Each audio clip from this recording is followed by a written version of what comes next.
Welcome to the hottest grappling show in Arizona. The Valley is home to an amazing grappling community. Join us as we roll through the top jiu-jitsu schools in the state. Our goal? To highlight incredible instructors, their academies, and their amazing journeys through life and jiu-jitsu. It's not the destination, it's the journey that counts. Welcome to Rollin Through the Valley. Stat, follow, move out.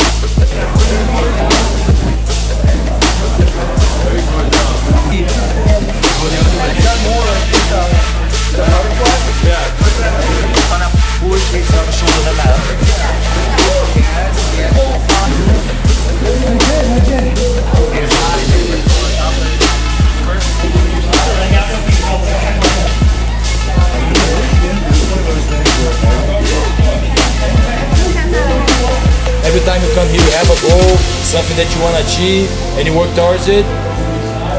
Shout about each other.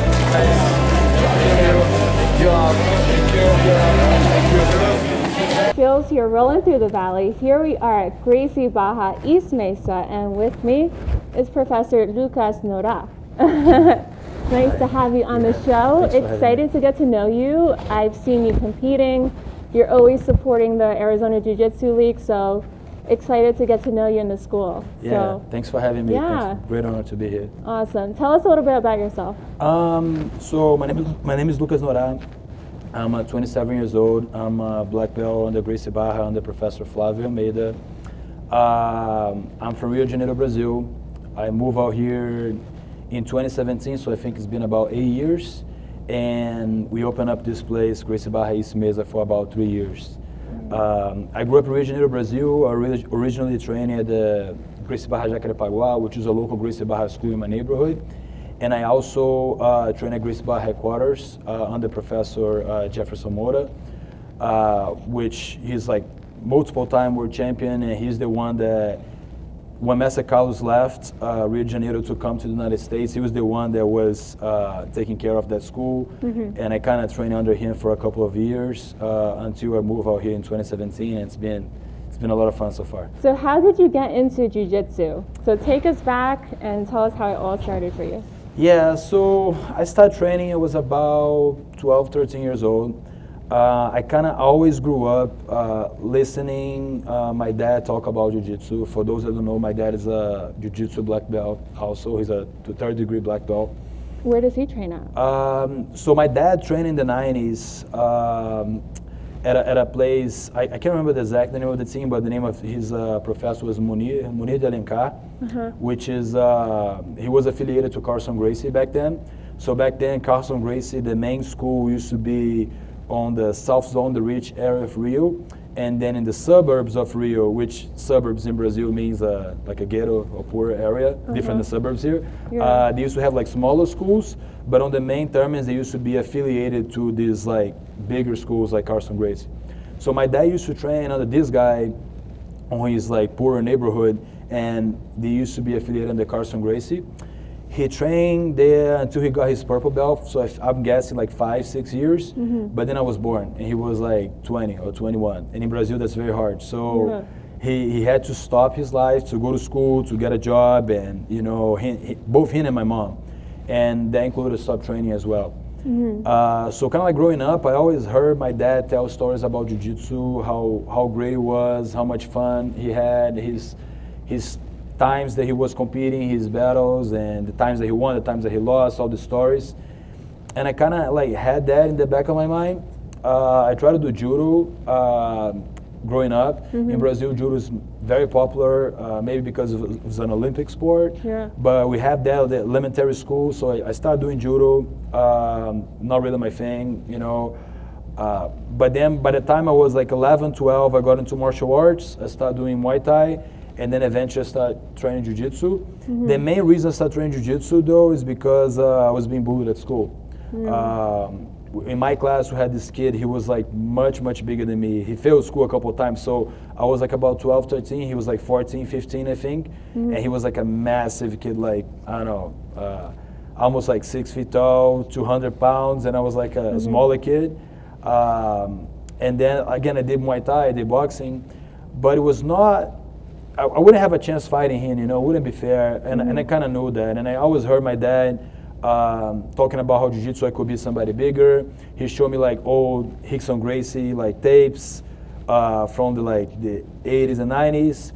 So I'm like, man, if I want to fight this kid, if I have a chance of not dying, you know, I need to learn jiu-jitsu. And I was on winter break at my dad's place, and I'm like, man, take me to jiu-jitsu, please. You know, I didn't even tell him why. I'm like, just take me to jiu-jitsu. I need to start training. So he took me to the school that he just got back training, like maybe 6 months ago. He just got back into training. He took me to that school. I did like 2 weeks of jiu-jitsu, maybe 2 or 3 weeks, you know. And then when I came back to my mom's house and I came back to school, I went and confronted my bully. And it's funny because the things kind of like died out, and he kind of like left it alone, and he didn't want to pursue it. Thank God, because I just had 3 weeks of training, so I was still like murdered. But you know, it gave you the confidence. Yeah, it gave me the confidence. I felt like so empowered. Back at that school, they didn't have kids classes, any kids classes. So I just trained with the adults, and I was like 13, white belt, no experience. I trained with a bunch of adults. They were kind of like nice to me, but they're not like super nice, like walking me through. They're just like there training as well. And with 2 or 3 weeks, I could even do some of the moves on some adults. So in my mind, I'm like, man, maybe this is something that I can do and I can be good at. You know, I was never very good at sports. So doing like something like that and seeing the possibility of being good and gave me that confidence. And then after that event did not happen, that I was prepared for it did not happen, I was still like excited about it. I wanted to keep training. Fast forward a couple of years watching the UFC, because I really got into fighting. I wanted to be MMA, UFC fighter. So, and then one thing kind of like turned to the other, but that was like the very first event, the very first step that got me into jiu-jitsu, and it changed my life. I love that. That is an amazing story. So it looks like, or it sounds like your dad didn't really force you into jiu-jitsu. He wanted you to make the decision for yourself. Yeah. It's funny because when I was training Muay Thai before, I was told him like that I liked it, and then I wanted to do some kind of martial art. And he was like, man, maybe you should do jiu-jitsu, but never in a way of you have to do it because this is better, you know. He just like, man, do whatever you want. And as long as you're like doing some kind of sport, do whatever you want. I was an overweight kid, so I struggled with that growing up. So he was, I guess, was just happy of me being active and doing something that I like. But then again, that was his thing, right? So when I first started, he got like very, very, very excited, you know. He just found out about the bullying like years later though. Like he found out recently, I guess, you know. He had no idea that was a thing, you know. He was just excited for me trying to do something with him, you know. And that was very, very cool. He was always like supportive. On the beginning, when I told him that I wanted to be like a professional fighter, he was not very supportive, like nobody really was, you know, which is understandable. But he was once things like got into motion, he was like my #1 supporter back in Brazil, driving me places. So he must be so proud of you. That's awesome. Okay, so jiu-jitsu teaches a lot of life lessons. What does jiu-jitsu mean to you, and how does it relate to life? Yeah, it's funny. I was just talking about that with my students recently, you know, maybe a couple weeks ago or last week.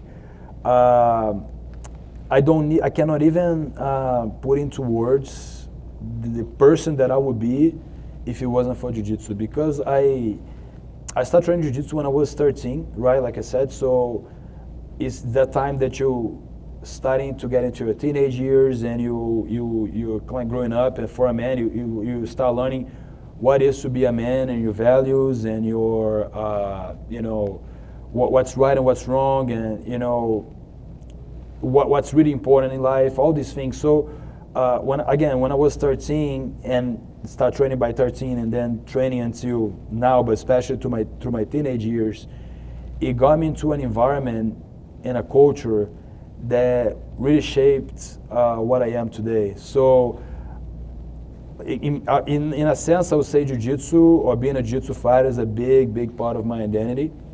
and he has taught me a lot of things. I think the number one thing that I would say would be resilience, you know, because again, I started because I was overweight and being bullied. Even though that event didn't happen, I still had to deal with that. You know, I had no self-confidence when I started because I had this identity of myself, which was related to bullying. So I dealt with a lot of rejection and a lot of doubt, self-doubt. So I had to like struggle with that to even think that I was able to fit in a like adult environment, even not just an adult environment, like a martial arts adult environment, you know. So I was very insecure growing up, and jiu-jitsu kind of gave me the edge, the confidence. It helped me see what's really important early on.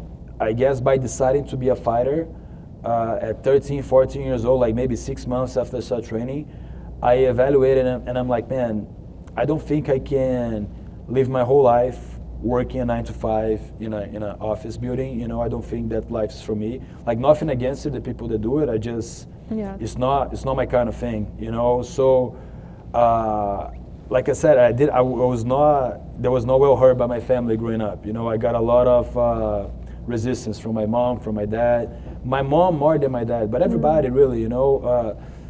Being a fighter here, it's already, financially speaking, is already like hard unless you become like a businessman and you open up your own place. And still, on the first couple of years, you're still like surviving and struggling until you start making some okay money. But in Brazil, that's even harder, like 5 times as hard, you know? So when people say, I told my family that I wanted to be a fighter, I got a lot of resistance from them. And then I have to really evaluate, like, okay, do I want to live a life that I'm not going to be happy to please others and to maybe make a little bit more money, you know, but I know I'll be unhappy, and not just unhappy, but I'll be like always wondering what could have been, or I'm just going to say like, screw it, I'm going to live my dreams, I'm going to try my best, and if it doesn't work out, it doesn't work out, but I'm going to take a chance. Yeah. And again, that sense of evaluating what's really important came from this jiu-jitsu culture on the mats, problem solving. Man, there's so many, I can go on and on, you know. But I think, in my experience, I think these are the things that like really helped me directly, especially shaping me to be the man that I am today. Really cool. So, when you were in Brazil, did you know that you wanted to come here to be an owner of a school, like pursue this full time? Like that was in your mind before coming here? Yeah, kind of. It's like it's funny because your dreams and your goals, they kind of like get updated as you go, right? You know, you start off as a vision and you have the perspective of like a 14, 15-year-old of what America would be and what, you know, life in America as a jiu-jitsu fighter would be, and you know, and then you start growing older and you start see these experiences, then your perspective changes. Right. So again, I grew up listening to my dad talk about jiu-jitsu and how the Gracies moved to California and how Southern California was like the best place to live. And then in Brazil, all the Hollywood movies talk about like either New York City, Miami, or Southern California. So I'm like, I always grew up with that culture. My dad, he always wanted to move into the United States. He still does. So I kind of like grew up with that idea since I was a baby. You know what I mean? So I kind of always wanted to move to America, and then I kind of always saw this as the place to go. Like, if I make to America, I made it in life, like growing up. And then once I got into jiu-jitsu culture, I'm like, man, okay, there's a market over there. There's a possibility of me going to America through jiu-jitsu. So then that caught my attention. That kind of like became my dream of moving to America. Originally to Southern California. And then I came here to compete in 2015 to Southern California, to Long Beach at Worlds. And then I really liked it. I'm like, man, this place is cool. But I was also like 17, 18, so my mom kind of like bought my flight, and they gave me like, I was kind of like competing, but also like an 18-year-old gift. So I came here with like a little money, and you know, I was able to enjoy myself also. The next year I came to compete, and then my mom was like, since she was like not very supportive of this career choice, she was like, okay, you can go, but you gotta come up with your own money for the flight, for food, for whatever. So then I came here with way less money, Yeah. having to sleep on other people's houses, and then I was like, man, maybe America is not as easy as I thought, you know, especially in California. Yeah. But then again, that made me evaluate and be like, okay, even though the circumstances are not great, I still want to make a living here. I feel that a lot of times Brazilians have this illusion that they're going to come to America and it's going to be like the perfect place, you know, but nowhere is perfect, you know. Right. But anyway, I always dreamed to come to America, originally to Southern California. Then after I came on vacation, I was like, okay, I really want to move out here, but my expectations were more realistic. And then in one of those trips going to America, I met Flavio in California, in Gracie Barra headquarters. We became close, we became friends. I already spoke fluent English back then, and I already knew how to communicate in English, teach techniques. So he kind of saw me doing that, and he kind of like sparked the interest, saying that he was opening a bunch of schools in Arizona soon, and if I was interested in ever coming here and moving out here. And then we started the conversation. Opportunity for you. Yeah. So then we kind of started the conversation. We had a few other opportunities to move here even sooner than I did. I was still pursuing like my college degree, which I dropped out eventually, but I was still pursuing my college degree back then when the first conversation started. So we kind of like never got into like terms with those first opportunities, but then there was one of them that I'm like, man, I was actually talking to my wife back then. She was my girlfriend only. I was like, man, is either this one is going to work or it won't work. Like, I'm either going to accept this one or I'm going to stop it and I'm not going to accept it again. And I'm going to accept my life is going to be in Brazil. And even though, because of that, we will have to live in a distance relationship for a while, she was like, man, you think you should go? You postponed this too much, so go and we'll figure it out. So anyway, it was always my dream, but then it became concrete in 2017, which was also funny because I always envisioned me moving to America when I'm like a black belt world champion, and I moved over here was like a 19-year-old purple belt kid, you know what I mean? So still pretty young. I was still way ahead of what I thought I needed to be to move on here, but no regrets. Yeah. So cool. You know what's interesting? Like, I feel like jiu-jitsu is a big sport in Brazil, and you still, like you're saying, as an instructor, you don't make a lot of money there. That's crazy. I think, well, nowadays I feel like that'd be different. What do you think? I think it depends, right? So I think the average jiu-jitsu instructor won't make a lot of money for plenty of reasons. First, Brazil's economy, it's a very hard place for you to be a businessman. You know, I think for you to live there because of inflation and just the cost of living and how people get underpaid, it's hard. But especially like being a businessman and an entrepreneur, I think it's very, very hard. So there's a lot of like practitioners there, right? So you have a jiu-jitsu school every corner.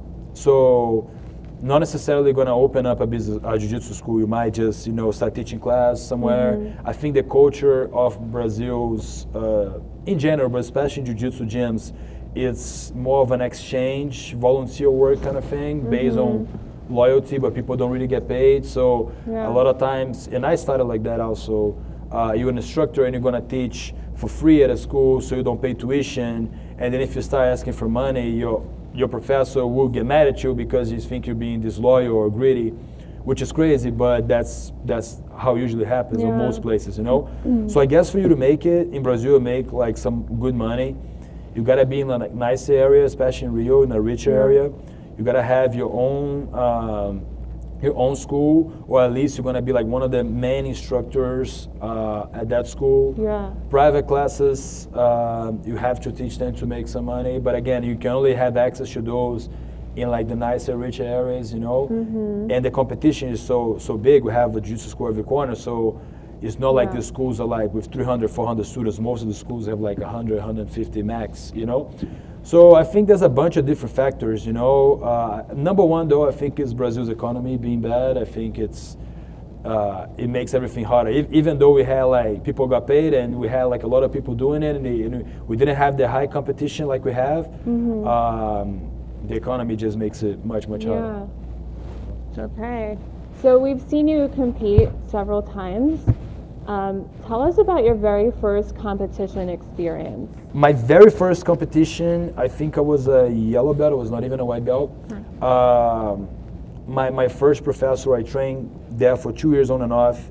I was like doing bad at school. My mom put me out of jiu-jitsu and then put me back on, you know. And then when I finally was back into training, I'm like, I was still white belt, and I was back into training after 2 years. I'm like, okay, this is it. I'm gonna really dedicate myself.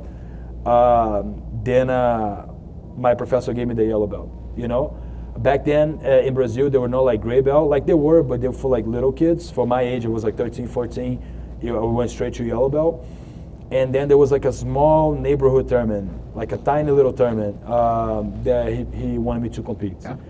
So I went out there, signed up. My dad was with me. I took a couple of friends to watch me. And like I said, I was a bigger kid, right? I was still overweight. So I fought in the ultra heavy division. So I fought some like massive kids, like massive.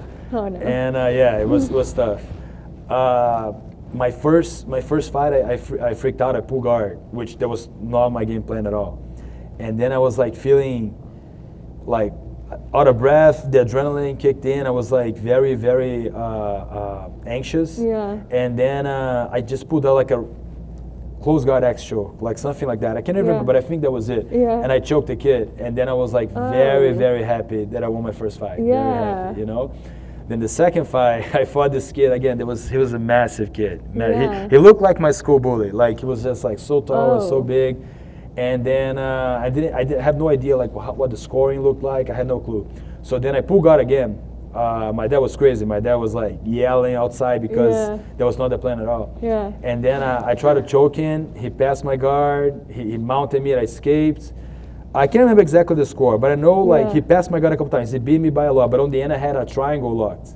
And then the fight was over, and I clearly lost, right? And then they raised the other guy's arm. They're like, "What the hell? I won the fight," you know? Because in my mind, like having a triangle locked, it means I won the fight. Yeah. And then my professor was like, "Bro, shut up, man! You don't even know what you're talking about." Yeah. But it was fun. I think I got third place on that competition. You know, I think I won one, lost one. And then that was in like early 2012, I think. And then I competed again, like late 2012, again, still ultra heavyweight division. I lost first fight, but then the next tournament on 2013, I think was like the state championship in Rio. I think it was a blue belt already, like juvenile one blue belt. And then I won, which was pretty cool. You know what I mean? And I was very, very happy. I was stoked. So, yeah. It was a lot of nerves. It was very nerve-wracking, you know. Having my dad by me was nice, but it also brought me a lot of pressure. Yeah. And again, I had this dream that I wanted to be a fighter, right? Yeah. So in my mind, I'm like, man, if I cannot even win a local competition, how am I gonna be a UFC champion? You know, like I was like, again, 14, right? Yeah. So in my mind, like, man, I gotta win everything. Until then, it's gotta be like an upwards, you know, road, and there's no setbacks. Just gotta keep winning until I get it to the UFC belt. Yeah. And then I lost my first competition. I'm like, man, this sucks. But, it's not easy, right? No, not at all. It was a shock of, you know, reality. But it worked out though. After a couple, I just kind of like got the feel of it, you know, and I wasn't as nervous anymore. Still always get nervous, but not as bad as the first one. That's for sure. Yeah, for sure. Yeah. Do you think competition is for everyone? Yes, I do. But I think it depends on what kind of competition that we're talking about, right? I think people have different goals and different stages of their lives. And I feel that you gotta be realistic and evaluate where you are, where you wanna be, and you kind of like see what you're getting out from it, you know? So for example, if I'm a 35-year-old white belt and I wanna be a adult black belt world champion, that's gonna be like very hard for you to do. So you gotta again see where you are and see what your goals are, but most important, see what you can take from it. I think not everybody is meant to be a world champion in a way. Like I think everybody, if they put in the work, they could in their own division, in their own way. But on the end of the day, it's something that's very hard to do and requires a lot of sacrifices, right? So as long as you have a realistic goal, what you want to get out of it. It doesn't necessarily need to be the best in the world or be the best in states, but using it as a tool to help you improve yourself while pursuing that goal, then I think in that sense it is for everybody, you know. The good thing about it today is we have so many divisions, like kids, adults, masters, male, female, gi, no gi, so everybody kind of can find their own place in a competition, you know. And I feel that it really helps people know more about themselves in a way. It's just so, like I said, it's demanding. I think if you're just training and you don't have a goal, it's very easy to just fall out of line and not really push yourself. It's also easy to just, you know, lose motivation, like what I'm doing this for, and lose touch with your why. And I think that's the main thing about competition, is that it keeps you in check and it keeps you in touch with your why. So maybe you started jiu-jitsu because you wanted to get in better shape and lose weight, but then after 6 months you already got into a little bit of better shape and you start to get comfortable. Maybe signing up for a competition will give you an extra motivation to stay focused on your primary goal while pursuing something secondary, you know. It help you hold yourself accountable more. I think also the main benefits, like the sacrifices that you gotta make in doing something hard and something that's gonna be challenging, and whether you win it or not at the end, you're coming out on the other side after doing it and you feel good about yourself. I think that's the main benefit. That gives you a confidence boost to every other challenge you might face in life as well. So yeah, I think, like I said, in that sense it's for everybody, but people gotta be careful to have realistic goals and what they're trying to get from you know, competing itself. So what is your competition mindset? Like, I want to know what goes on in your mind right before you step on the mats. Yeah, this a funny question, because my mindset was something that I struggled the most, like, since I started training jiu-jitsu. You know, I don't know where that came from, but it might be from, like, again, trauma, bullying, whatever, self-doubt, but I always struggled with that, and I was something that I wrestled with that, like, through my color belts, and then even now at the black belt. I think I kind of, like, I wouldn't say fix it because of daily exercise, but I kind of, you know, improved a lot on that aspect by my late, like, brown belt years, like my last brown belt year, until now my junior black belt. I feel very good mentally. But I always struggle with that. I feel that I had a peak, or at least at my first peak, when I won Brazilian Nationals and the South American Championship back in Brazil at blue belt. Then I moved up to adults, and then I didn't fight like 17, 18-year-olds anymore. I fought like grown men. And then, man, it was like I got smashed. I won a couple of tournaments, but I also got smashed, and that kind of like killed my confidence. And I kind of like struggled with it until, again, late brown belt, which I started seeing like a sports psychologist, and that really like changed my life, you know. And then I won nationals at brown belt, and then I kind of like stopped doing that for a while. Black belt, I had like good results, but inconsistent. And then in 2022, late 2022, I got into like doing like sports psychology again. I had like my therapist, and he's from Brazil now. And then late 2022, and that's when I started having better and better performances until today. I think I'm like at the best stage of my athletic career. Interesting. So that goes to show you it's more of a mental game than physical, would you say? I would say it's both, right? Because you cannot isolate one or the other, because I think your confidence is directly attached to your preparation. So if you know that you're lying to yourself or cheating yourself and you're not really doing what you're supposed to do, you can use all the self-affirmation talks, and you can listen to all the podcasts, and you can watch all the videos. It won't make an effect, because deep inside you know you're not doing what you're supposed to do. So, but also if you're just doing all the work but you don't have the right perspective on things, then every failure, every setback, even in practice, is going to kill your confidence, right? So I think everything is connected, and your habits outside of the mats, they're just as important as your habits on the mat. So I wouldn't say my mindset is something that I'm like, that I think a certain way, or I have like a certain quotes that I tell myself that right before getting on the competition, it turns it on and flip a switch, and then I'm ready to go. it's like a daily construction with my habits. You know, so I really keep track of everything. You know, how I sleep, what I eat, how much like screen time I have.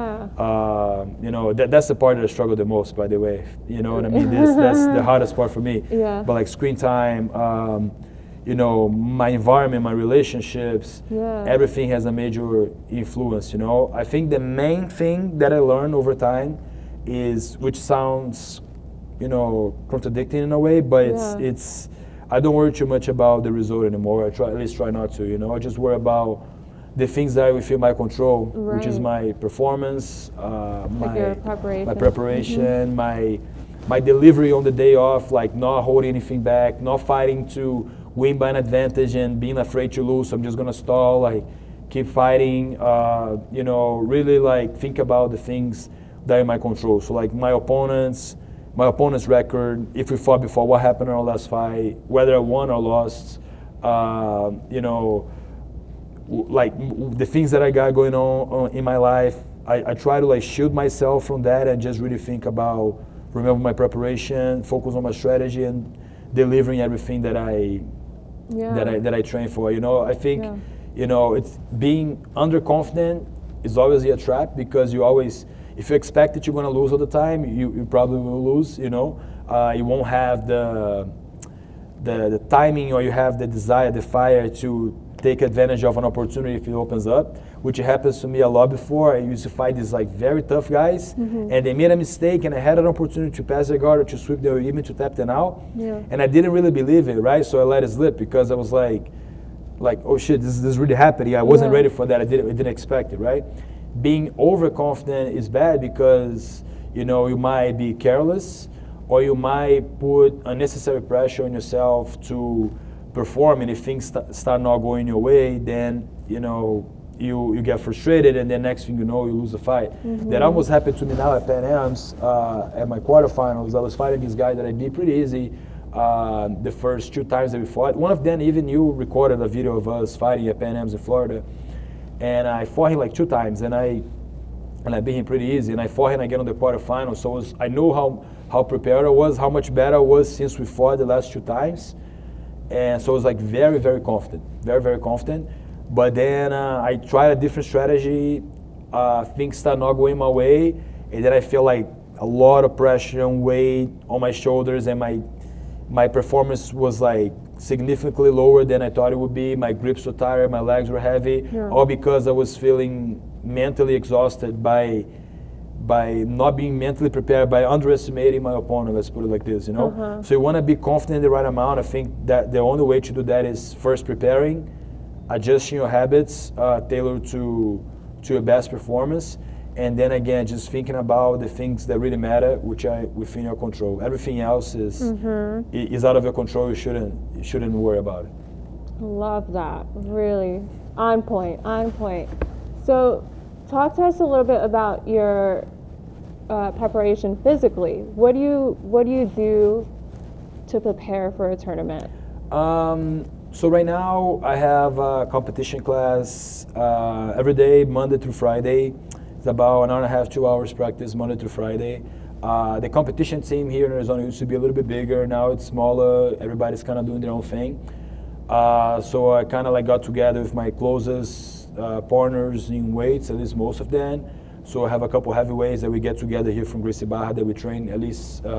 We train together with a big group at least 3 times a week, and some days it's just me and 1 or 2 training partners, you know. But we're a smaller group, but we have like a lot of quality together. So I'd rather have that, to be honest.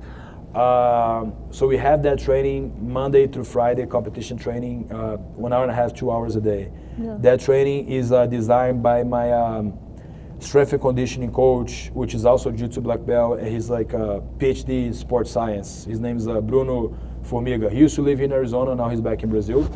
I was wondering where he went. Yeah, he's in Brazil. He's in Brazil. He just vanished. Yeah, he's back in Brazil. And he structures the training. He's a super smart guy, and he structured the training in a way that we have our best performance on the day of the competition. So he looks at the competition calendar, and then each week we do something different in our training. So There are weeks that we're doing a lot of drilling. There are weeks that we're doing a lot of short specific training. There are weeks that we just do sparring. It kind of like depends how far or how close we are from the like target competition. But again, we do that Monday to Friday. I lift weights 4 to 5 times a week. Also designed by my strength and conditioning coach. I just do like regular weightlifting training.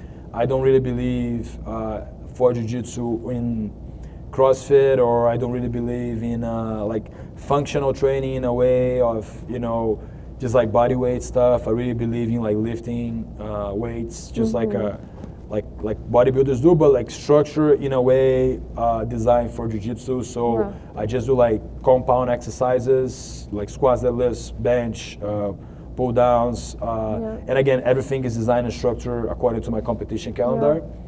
So I do that almost every day, and then most evenings, if not every evening, from Monday to Friday, I train with my students here in East Mesa as well. So I pretty much do like 2 sessions a day, one that's very hard, one that's like way lighter.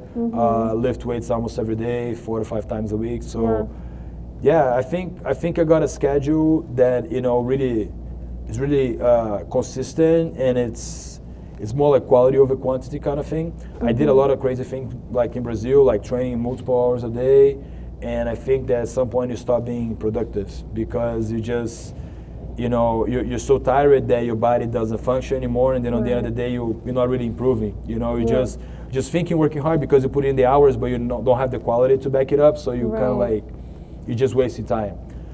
Recovery is important too, so you know, spacing out my sessions helps me like perform well each one of them. And plus I have like this, I have a business to run, I have classes to teach, so my schedule is like very, very tight. So if I'm not training, I'm working. If I'm not working, I'm teaching. If I'm not teaching, I'm spending time with my wife and my family. So it's like everything is like on the dot every day. Yeah. Love it. Yeah. How is it with your students? So how do you train your students, or how do you prepare them for competition, physically and also mentally? Okay, so like I said, it depends, right? Because here at my school, I don't see, we're not even though we have a lot of competitors, we're not like a competition-focused school in a way that I don't tell my students that they need to win a world championship or state championships in order to get belt promotions, or not even that, but just to get validation, right? Everybody's kind of like welcome to use jiu-jitsu for whatever goals they're trying to achieve. But me being a competitor myself, and that's like deeply like rooted in my you know, personality. I think kind of people like follow the example, and they kind of like gravitate towards that naturally. So over time, when we open, I always made it clear how beneficial competition was, but I never made it like a requirement. But then my students, they kind of like saw that and they wanted to do it also. And then we start having the demand of having competition classes, especially for kids, more advanced techniques, more like sparring time, more specific training time. So then, so for kids, I do a little different than I do for the adults. For kids, I have a very strong competition team. That we have, you know, class practice 3 times a week. They're about an hour and a half long practices. We had a couple kids being very successful. We had like 2 Pan Kids champions, 1 Pan Kids medalist. I have this boy Evan, he actually won Pan Kids Nationals last year. He won Europeans this year, like a couple weeks ago. And he's been training jiu-jitsu from day one here. He had no previous experience, you know. So we have a very strong competition team. We have a strong adults competition team as well, not as strong as the kids, but pretty much the training here, the adults have it, most in the regular advanced classes. We do a lot of sparring here, we do a lot of rounds, so I feel that helps kind of like get people accustomed to a competition mindset. We set the expectation very, very high in a way of doing your best, whatever your best looks like. And I think that's what differentiates us from maybe other places, that I don't let my students get away with not doing their best. And again, the best doesn't mean that they're gonna leave here exhausted and they're gonna leave here like super tired, and then each day is gonna be, you know, very hard. it means that they will be, like I said, they'll be like every single day they're gonna live here knowing that they did everything that they could to be the best they could. And maybe a day they're tired, their best is gonna look different than a day that they are, you know, fresh, you know. But still, they still gonna come here. They're still gonna think that they're doing their best. They're still gonna be doing their best, and they're still gonna be improving. So by setting the bar very high, and when you come here and you have the expectation, I feel that you hold yourself accountable more, and then you align that with a competition goal. Then you really be like, okay, I really gotta be, you know, on points every single day, and I really gonna keep tracking of my goals, keep tracking of my improvement. And I feel that helps with the preparation part. Whenever you go to a competition, you know that you did everything you could. Okay, so if you can go back in time, what's one piece of advice you would tell yourself? I mean, I wouldn't necessarily change anything. I feel that everything happens for a reason. But if I could give myself, I wouldn't say one thing, but maybe say two things. Yeah. Number one would be don't get discouraged. Everything will work out eventually. I think that would be, it's like one of those things that you hear all the time from people they've been through the things that you've been through, but once you're going through it and you're going through a hard time, you don't really know if things will work out. You just might be another one that things won't, you know? Yeah.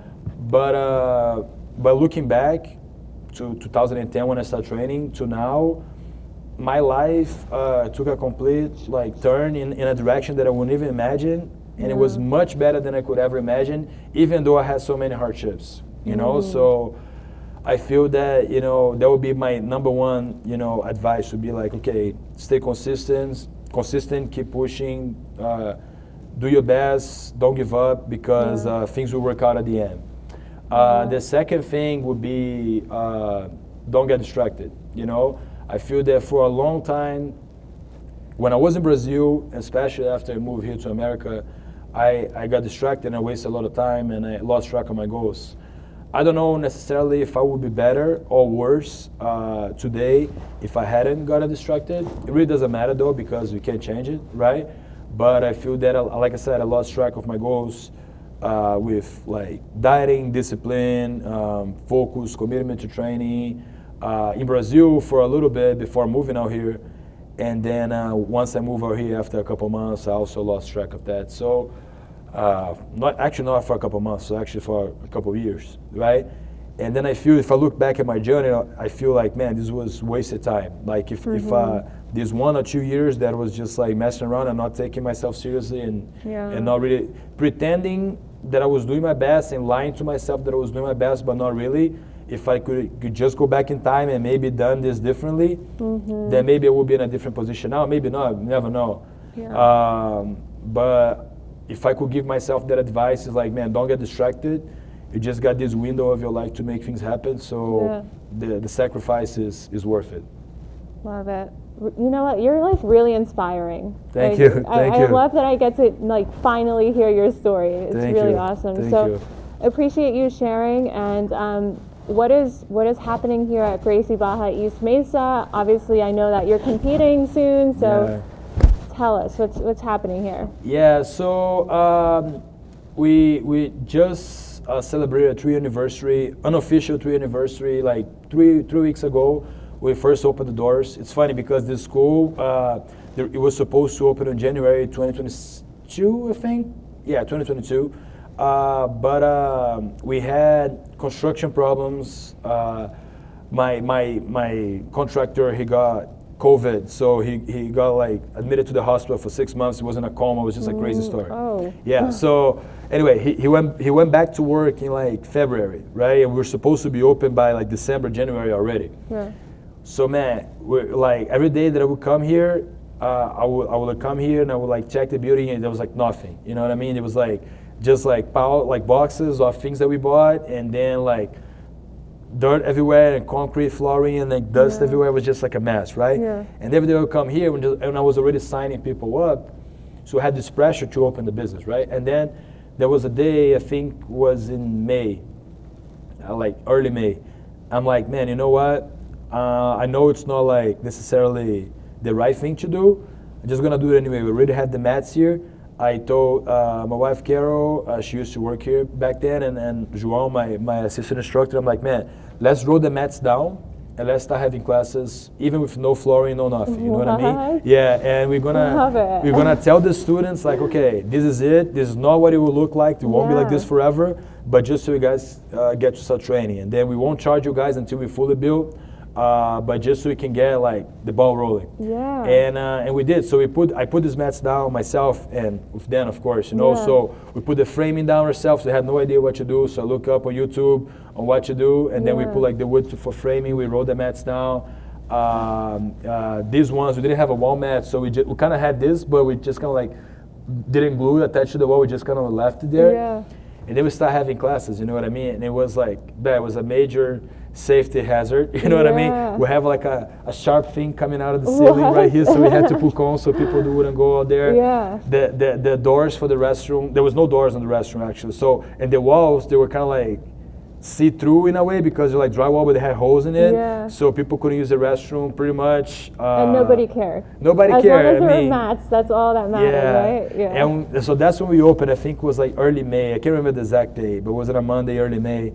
So I saw the memory on my Instagram like maybe 3 weeks ago or something like that. So it's been 3 years since we opened. We're gonna do a big celebration next week. Obviously, you know, because of words, I'd rather do it after than before words, you know. So next week we have a couple special classes happening. We have a women's self-defense class happening for all the community. Saturday we have a bell promotion. We have a couple students getting bell promotion, a potluck party.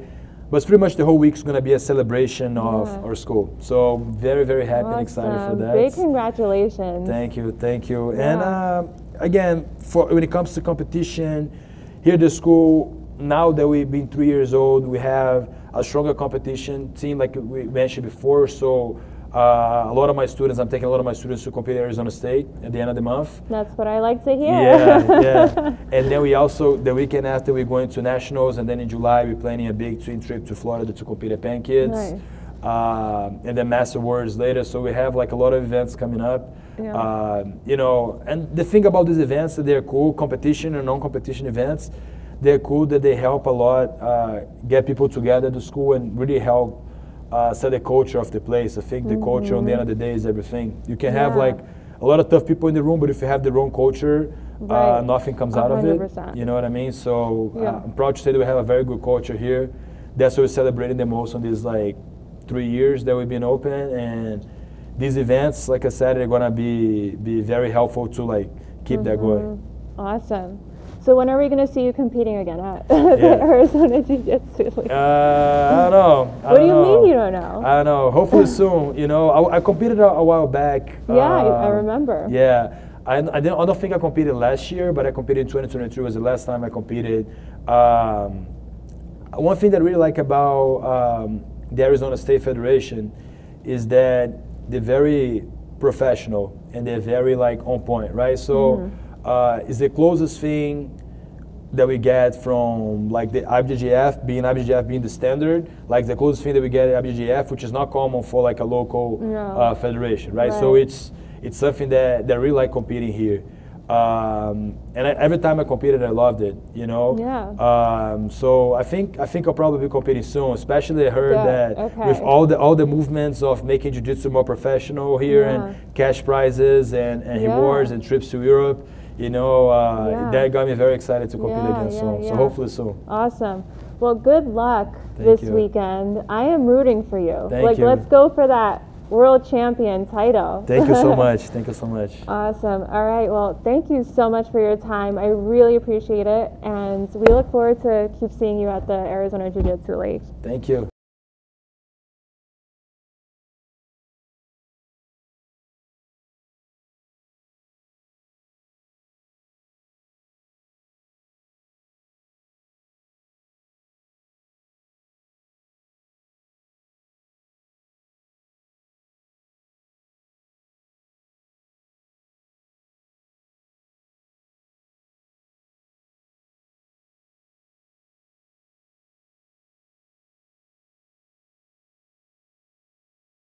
Like this mic, lapel mic, so like this big. There's so many different types of mics, but I used to have these ones as well. Actually, I had these ones borrowed. Yeah. And I really liked them, but I had to give them back, right? And then I was at a tournament once with Victor, and he was like, "Man, this is the mic that I got now, and it worked pretty good." So then I got it on sale on Amazon. They were like $100. I'm like, okay, so I can't turn that down. Yeah, So, try it out. yeah. It could be good. Yeah, no, I bought it already, and it's good, especially for tournaments, like loud environments. It's good, you know. Yeah. How is the like noise cancellations on this one? It's pretty good. Pretty good? Anything that's Rode is legit. So. Yeah. But nowadays they make a lot of good things, you know. So. And now I'm just realizing my mic like fell off. Oh. I don't know. Yeah. I don't know what's gonna happen, but we'll figure it out. Figure it out. I mean, I know you don't want to, but it's already to reshoot it. No, because I could still capture audio with your mic. Okay. So that's interesting how that happened. Where is? Okay. We're good. We're good. We'll figure it out. Yeah. Thank you. No problem. That's it. Yeah. What? Fell out somewhere. Oh, that's not good. Cool. You know what it is? I lost this clip, so I had to get like a third-party clip. Ah, okay. And it hold it the same, right? It's just not been good. Yeah. So never do that. Yeah. No, I like Roll. Like I said, I used to have Roll.